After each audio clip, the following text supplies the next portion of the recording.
an accurate assessment of your diabetes control for the past 2 to 3 months. Okay. So when you do just... It gives a history?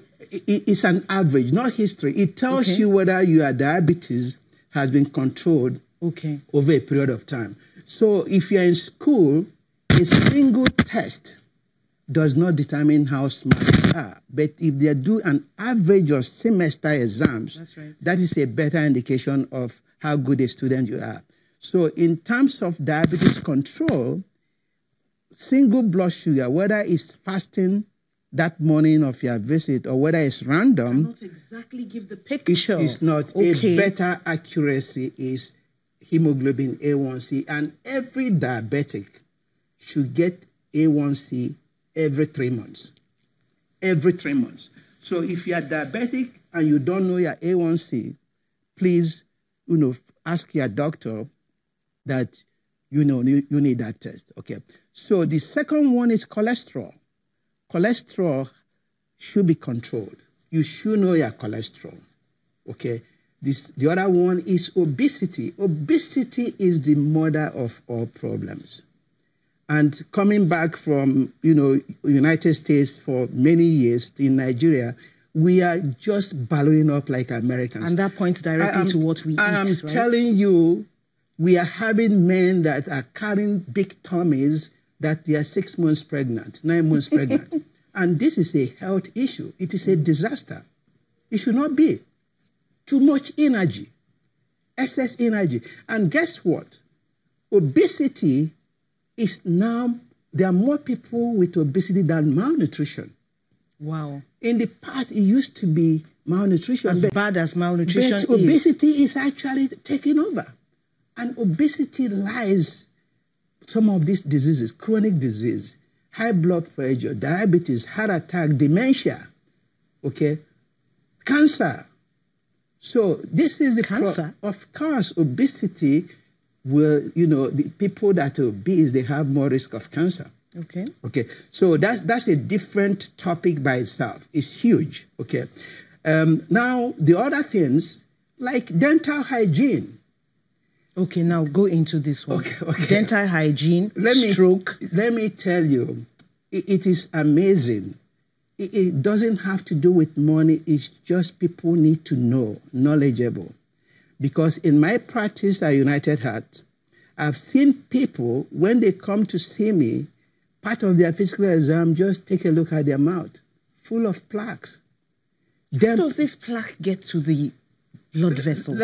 Okay, the point is that the plaque has, no matter how many times you brush, your mouth is not clean. Okay. You're going to have bacteria. But when you don't have good dental cleaning, then they build up and they are inflamed. It's a source of chronic inflammation. So chronic inflammation leads to stroke. People that don't clean their teeth by a dentist or dental hygienist at least twice a year, the risk of stroke and heart attack is 2.5 times higher than people. So they should go have a wash twice a year? You have to clean at least. In United States, when I was there, I was cleaning at least 3 to 4 times a year. I came back to Nigeria, I looked around and found a good dentist. I'm doing my own 3 to 4 times a year. So the point I'm trying to make, you need to clean your teeth at least 2 times a year. And by clean teeth, let me just quickly clarify, that's at the dentist. You go to a dentist or a certified dental hygienist. And I can even go further. You look at people and people kiss and all this. Even your partner, don't kiss your partner if they have not cleaned their teeth twice a year. So this is what I want to take out. Okay. It is terrible. Just yesterday, I was sent a patient that has aortic insufficiency. There is leak in the heart. And this guy is well-to-do. He's well-to-do. I looked at him, terrible dental hygiene. I said, listen, you need to clean this because if not, you're going to get, the valve is going to get infected. Okay. That's what we call endocarditis. So it gets infected, then it gets inflamed? It is a disaster to treat endocarditis. So the first thing I did, you go to the dentist and have cleaning. And of course, before he does How come they don't tell us this? Well, you have to look, and I don't want to go into that. Okay, yeah, that's the way I have practiced. Okay, and of course, I'm a cardiologist, and I have seen all these complications. And the good thing is that these things are preventable.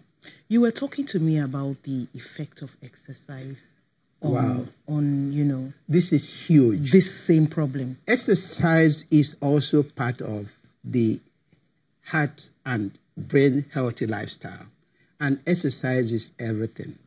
What kind of exercise? You have to do it properly. The aerobics? Yeah, you have to do aerobics, and it's not just doing exercise. The frequency is important.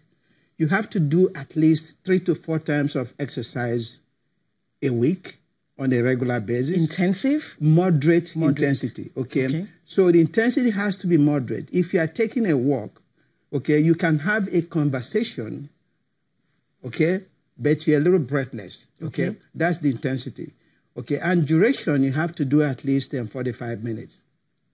Aerobic exercise is good, but you also have to add resistance training, okay? And you have, we also have to know what your aim is. If your aim is to lose weight, you have to increase the intensity, right? Not necessarily the intensity. You have to be in the fat burning zone. Okay. The fat burning zone is about 70% of your maximum heart rate. And your peak heart rate is 220 minus your age. Okay. That is your peak heart rate. This is a lot of mathematics here. No, it's easy. Okay. 220 minus your age is the maximum heart rate. Okay. And then 70% of that should be the zone that you can burn fat. Okay. We've got to take a break, and we'll pick up from there. Okay. Just hold on to your thoughts. We'll be back very shortly. Stay with us.